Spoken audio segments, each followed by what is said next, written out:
Hi all. இன்னைக்கு Sunday morning காலையிலேயே வந்து ரொம்ப லேட்டா தான் எழுந்தேன். ஆஸ் யூசுவல் எப்பவுமே போல வந்து காலையில 4 மணிக்கா எழுந்து சாமி கும்பிட்டு கொஞ்ச நேரம் ரொம்ப போர் அடிக்கிற மாரி இருக்கு. அதனால என்ன பண்ணிட்டேன், சரி ஒரு 6 மணிக்கு போல வந்து கொஞ்சம் படுத்து தூங்கலாம்னு சொல்லிட்டு படுத்துட்டேங்க. அதோட 9:30 மணிக்கு தான் எழுந்தேன். 9:30 மணிக்கு எழுந்துட்டு, அப்புறம் வீடுலாம் வந்து கொஞ்சம் கிளீன் பண்ண வேண்டிய வேலை இருந்தா, அதெல்லாம் வந்து கொஞ்சம் கிளீன் பண்ணிட்டு டைம் போனதே எனக்கு தெரியவே இல்ல. நான் வீடு கிளீன் பண்ணும்போது மணி ஒரு 11 மணி இருக்கும் அப்படின்னு நினைச்சு சொல்லி தான் கிளீன் பண்ணிக்கிட்டே இருக்கேன். அதுக்கப்புறம் ஜியுமே சிக்கன் வாங்கிட்டு வந்து குடுத்துட்டாரு. அதெல்லாம் கிளீன் பண்ணி செஞ்சுட்டு இருந்தேங்க.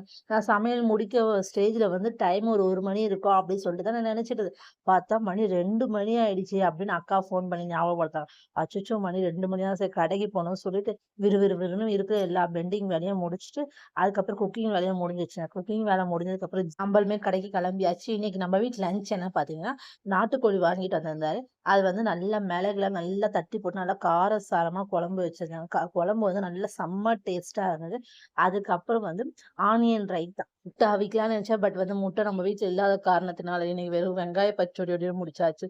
இன்னைக்கு நம்ம வீட்ல லஞ்ச் இதுதான். உங்க வீட்ல என்ன ஸ்பெஷலான லஞ்ச் சொல்லுங்க. வாங்க சாப்பிடலாம். தொடர்ந்து வாட்ச் பண்ணி சப்போர்ட் பண்ணுங்க. பாய். Thank you.